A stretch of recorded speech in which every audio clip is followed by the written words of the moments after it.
ডিপুতে তেল বিলি গেলে তেল পাই না।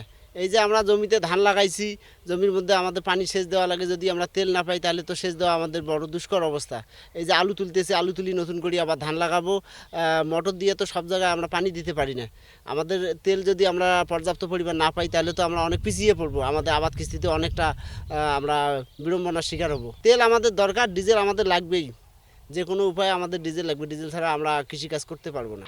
আমরা কৃষক মানুষ, এই যে বর্তমান যে তেলের সংকট, আর যদি তেলের আরও কয়েকদিন পরে তেল পাওয়া না যায়, দাম বাড়ে, তখন আমাদের কী অবস্থা হবে? এই শেষের কী অবস্থা হবে?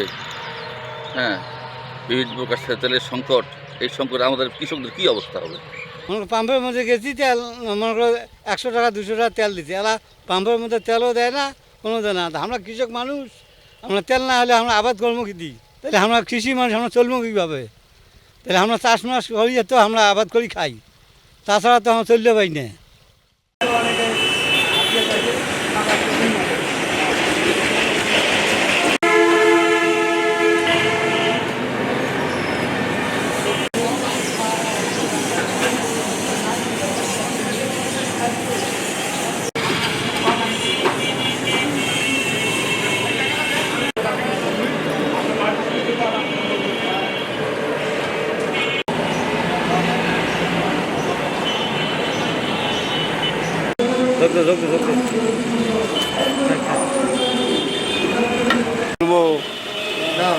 ভাই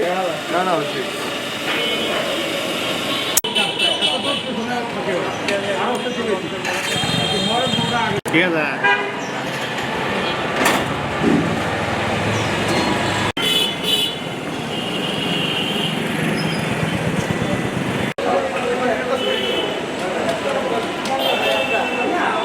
আমাদের দৈনন্দিন যেটা প্রয়োজন তার তুলনায় কিছুটা হলেও কম পাচ্ছি, তবে যা পাচ্ছি তা আমরা সুষ্ঠুভাবে গঠন করার চেষ্টা করতেছি। এবং ডিজেল যতটুকু আমরা পাচ্ছি তা কৃষক পর্যায়ে কোনো আতঙ্কিত হওয়ার কোনো কারণ নাই, সবাই ইনশাল্লাহ যতটুকু হয় পেয়ে যাবে আর কি, ঘাটতি অতটা পরিমাণ নাই আর কি। আর এটা নিয়ে কোনো টেনশন বা কোনো কিছু দুশ্চিন্তা হওয়ার কোনো কারণ নাই।